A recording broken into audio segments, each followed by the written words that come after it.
A game-changing proposal has just been announced. Donald Trump wants to impose a jaw-dropping $100,000 fee on every H-1B visa issued in the United States. This isn't just a small policy tweak, it could upend the entire landscape for foreign workers, tech companies, startups, and anyone involved in hiring skilled global talent.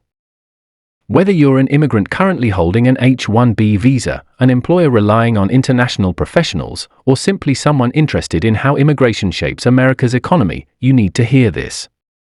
In today's video, we'll break down exactly what this massive fee means, why it's being proposed, who stands to lose or gain, and most importantly, what steps you should take right now to protect your future.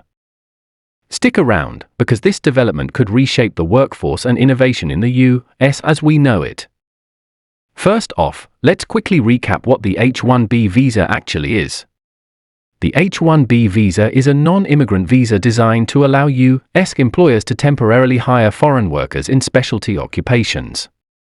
These typically involve highly skilled positions. Think software engineers, scientists, doctors, architects, and other professionals requiring at least a bachelor's degree or equivalent.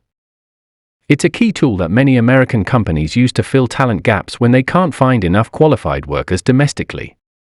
Every year, there is a cap on H-1B visas currently set at 85,000 visas annually, which includes 20,000 for those with advanced U.S. degrees. Because demand far exceeds supply, visas are often awarded through a lottery system. Companies pay several fees as part of the application process, ranging from basic filing fees to anti-fraud and training fees.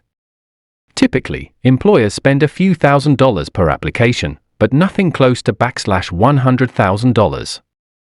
Now, Trump's proposal would add an additional $100,000 fee for each H-1B visa issued.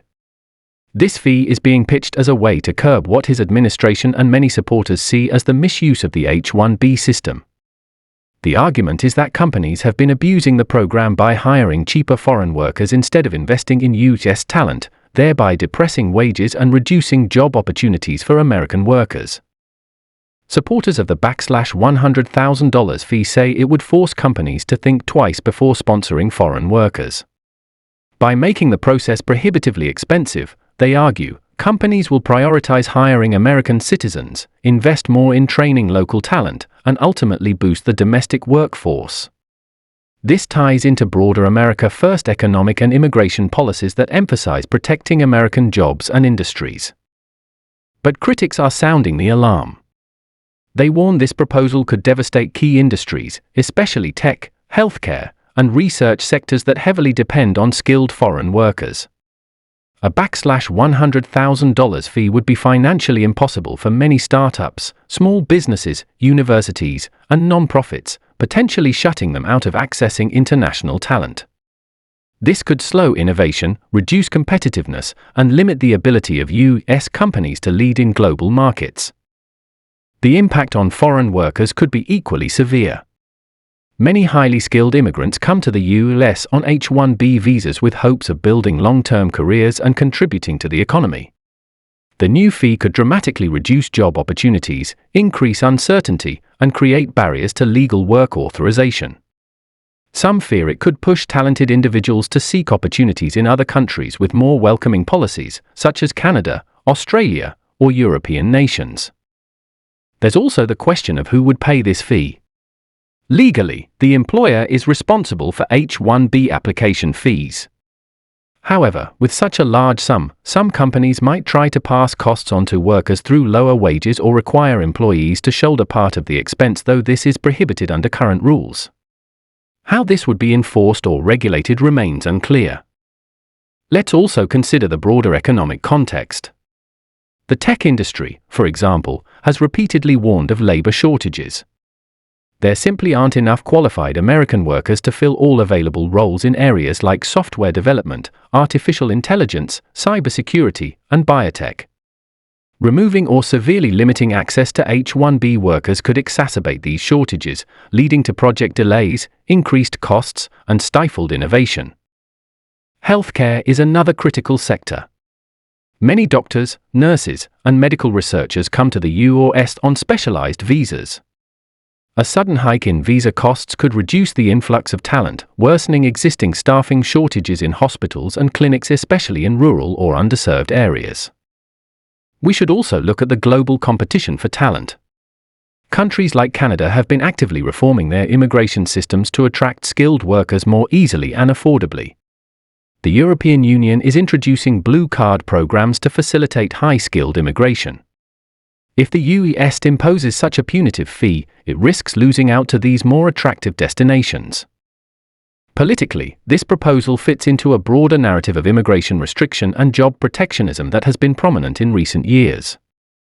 Immigration policy in the US has long been a hot-button issue, with arguments balancing economic needs against social and political concerns. The $100,000 fee proposal is a dramatic escalation that will likely face legal challenges, political debate, and public scrutiny. What about current H-1B visa holders? For those already in the US on an H-1B visa, this proposal doesn't immediately affect their existing status.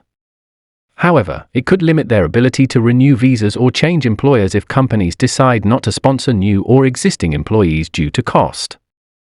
It also adds uncertainty for workers planning to enter the US under this visa. For employers, this means re-evaluating hiring strategies. Larger corporations might be able to absorb or negotiate the cost, but startups and smaller firms could struggle. Some may turn to alternative visa categories, remote work arrangements, or offshoring roles to countries with lower labor costs. So, what should you do if you are an H-1B visa holder or an employer? First, stay informed. Immigration policies can change rapidly, and it's critical to follow official updates from USIS, Department of Homeland Security, and reputable news sources. Second, consult an immigration attorney or legal expert. Professional guidance can help you navigate any changes, plan for contingencies, and protect your status or workforce. Third, employers should start assessing their talent needs and considering diversified hiring plans. This might include investing in training American workers, exploring alternative visa programs, or adopting hybrid remote working models. Fourth, for workers, keep your documentation up to date, maintain strong professional networks, and explore multiple career pathways. Being flexible and proactive is essential in uncertain times. In summary, the proposed $100,000 fee on H-1B visas is a shock move with potentially sweeping consequences. While it aims to protect American jobs, it risks significant disruption to industries reliant on foreign talent, harms the career prospects of skilled immigrants, and could slow economic growth and innovation. As this story develops, it's vital to stay informed, seek expert advice, and engage in the conversation. Immigration is a complex issue that affects millions of lives and the future competitiveness of the United States. If you found this video helpful, please share it with friends, colleagues, and anyone who might be impacted. Don't forget to subscribe and hit the notification bell for updates on immigration, labor, and policy news. Drop your questions and thoughts in the comments. We want to hear your experiences and help however we can.